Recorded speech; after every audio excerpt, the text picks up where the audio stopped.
This looks like the opening of a new Costco, or maybe the launch of the latest iPhone.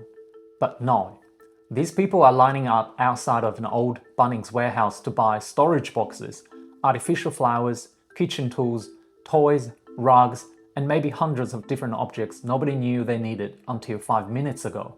This is Panda Mart, Brisbane, Australia's newest discount megastore, the third of its national expansion after Cranbourne and Preston, Victoria. Online, people are already calling it Temu in real life. And at first glance, it seems obvious what the story is. A Chinese discount retailer has arrived in Australia. Except Panda Mart isn't actually a Chinese company. It was born in South Africa. So how did a retailer created in Africa, using products sourced largely from China, end up making Australians queue outside of a former Bunnings? And is this just an opening week shopping frenzy, or a business model that could genuinely challenge Australian retailers? Hi, I'm Tom. I've lived in Australia for over 20 years and I spend a lot of time looking at how Chinese manufacturing, technology and business models affect everyday life here. Panda Mart is interesting because it flips that story around. This is not really a story about a Chinese brand expanding overseas. It is a story about how businesses from almost anywhere in the world can use China's enormous manufacturing and wholesale system to build their own retail empire. Panda Mart was reportedly founded in South Africa in 2010 by the Somchenuk family. It later expanded into several international markets before arriving in Australia through locally registered operating companies. So although the products may feel Chinese, the business itself is much more global. When you walk into Panda Mart, it is very easy to assume you have entered a Chinese chain. There's a panda in the logo, a huge percentage of products appear to come from China. Some still have Chinese writing on the packaging, and the entire place feels like someone downloaded Temu, printed out, and put it inside a warehouse. But Panda Mart is better understood as a global import retailer powered by Chinese supply chains. Industry reporting says its Australian stores carry around 28,000 products sourced from Yiwu, one of China's largest export and wholesale centers for small consumer goods. If you have never heard of Yiwu, that is understandable. Most consumers haven't, but many importers have. Yiwu is where international buyers can source an extraordinary range of products: homewares, decorations, stationeries, toys, tools, party supplies, storage products, accessories, and almost every small object you can imagine. The important word here is not factory, it is ecosystem. Panda Mart probably does not need to invent every product. It does not need to own every factory. It can work with manufacturers, wholesalers, trading companies, and sourcing networks that already know how to produce, package, and export these goods at scale. That is the first part of the business model. Panda Mart is not trying to become the next Kmart. It is trying to become the place that sells everything else. There was a soft opening on Friday, 31st of July, followed by the official opening on Monday, 3rd of August. By the morning, the official opening reports showed a full car park and long lines outside. But why?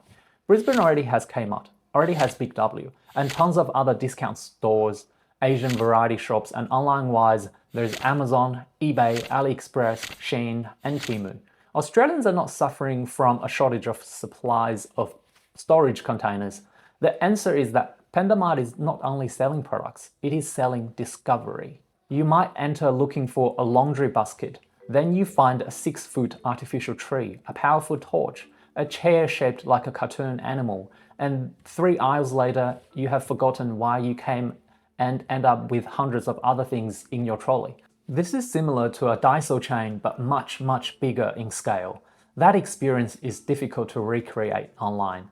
Temu can show you an endless feed of products, but you cannot touch them. You cannot judge the size. Panda Mart turns online bargain hunting into entertainment. And during opening week, social media adds another layer. People are not only visiting because they need something, they're visiting because everyone else is visiting. The crowd becomes part of the product. So how can it sell so cheaply? The obvious explanation is it's cheap because the products are made in China. But that answer is incomplete. A huge amount of what Australians already buy comes from China. Products sold by major Australian retailers like Kmart and Bunnings are also manufactured through Asian supply chains.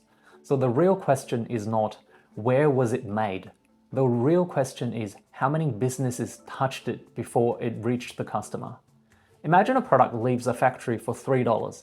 It may then pass through a trading company, an overseas exporter, an Australian importer, a wholesaler, a distributor, and finally a retailer. Every business has staff, every business has rent, every business carries risk, and every business adds a margin. Panda Mart's advantage appears to be its ability to buy an enormous range of goods through established sourcing channels, consolidate them, and sell them through a very large warehouse-style store. It does not mean every product comes directly from a factory. Factory direct is one of those phrases retailers use so often that it has almost lost its meaning. But a shorter and more centralized procurement chain can remove some of the layers that traditionally sit between an overseas manufacturer and an Australian customer. Then there is the building itself. This is not a luxury shopping center. The floor is concrete, the ceiling is high, the shelving is industrial. The building still looks like Bunnings woke up one morning and discovered 28,000 new products inside it. Panda Mart does not spend heavily creating a polished department store experience. The warehouse is the experience.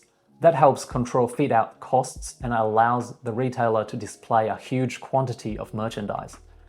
But there is also another clever advantage. Customers do much of the searching themselves. A traditional retailer carefully selects products, builds displays, and guides customers through a controlled range. Panda Mart gives you a trolley and releases you into the wilderness. Calling Panda Mart Temu in real life is useful, but it is not completely accurate. Temu is a technology platform. Its real strength is data. It can test enormous numbers of products, observe what people click, personalize what they can see, and ship individual orders across borders. Panda Mart has a very different brick-and-mortar physical store problem. It must decide what to import before it knows exactly what customers will buy. It must order enough stock to fill in a gigantic warehouse. It must pay freight, it must hold inventory, it must manage staff, rent, damaged products, theft, returns, and unsold seasonal items. Temu can show 10,000 people 10,000 different product feeds. Panda Mart has to put physical products on physical shelves and hope enough customers want them. But the physical store also solves some Temu's biggest weaknesses. There is no 2 weeks wait, there is no guessing whether the items will be much smaller than the photos online. You can inspect it, you can take it home immediately, and return it does not require an international negotiation conducted through a chatbot at midnight. So Panda Mart is not simply Temu offline, it is a hybrid. The variety and sourcing power of a Chinese wholesale marketplace combined with the immediacy of an Australian warehouse store. This is where the comparison becomes interesting. Kmart and Panda Mart may sell similar categories, but they're not really selling the same promise. Kmart says, we have selected this product, designed it around a price point, placed our brand on it, and made it available across a national store network. Kmart generally has a cleaner range, familiar return process, national recognition, and products designed for mainstream Australian households.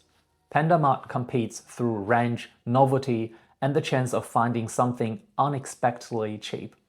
For your everyday kettle, baby product, or appliance, many customers may still trust a major established retailer, but for a planter, party decorations, a storage rack, an artificial plant, or that completely unnecessary decorative object your partner will ask about later. So why does this model make sense in Australia now? Panda Mart is arriving at a very convenient moment. Australian households have become much more price sensitive. People may still care about quality, safety, and service, but many families are also asking a much simpler question. Can I get something that does the job for less? At the same time, Australia has large former big box retail sites that are difficult to reuse.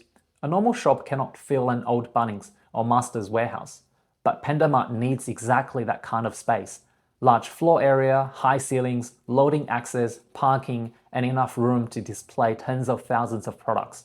And Panda Mart does not necessarily need every visitor to become a loyal weekly customer.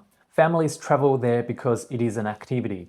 They browse for an hour, they share unusual products online, they bring friends back. The store becomes part warehouse, part market, and part weekend entertainment. But Panda Mart's biggest challenge may not be competition. It may be compliance. Consumer Affairs Victoria has brought 147 criminal charges against the operator of Panda Mart's Cranbourne store over allegations that unsafe or non-compliant goods were offered for sale.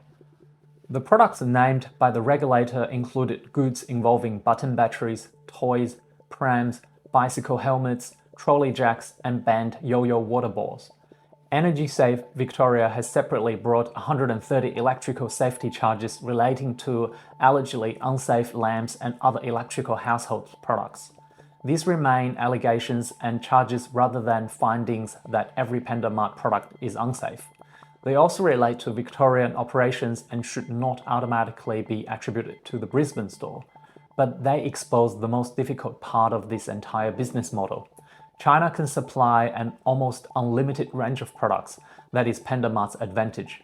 But every additional product is also another product that must be checked. Does it meet Australian electrical standards? Does it have the correct warning labels? Are the button batteries secured properly? Are the instructions compliant? Has the importer kept the necessary documentation? When you carry 28,000 products, quality control is not one job. It is 28,000 jobs. Low prices may bring customers through the door once. Trust determines whether they come back. So, will Panda Mart succeed in Australia?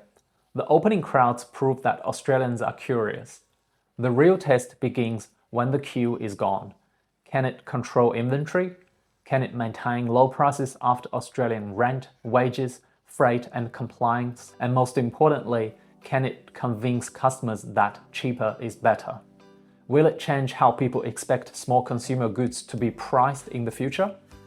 But whatever happens to Panda Mart itself, this business reveals something much bigger about Australian consumers. People have not stopped wanting a comfortable home. They have not stopped buying presents for their children. They have not stopped wanting small improvements to everyday life. They are simply searching harder for ways to afford them.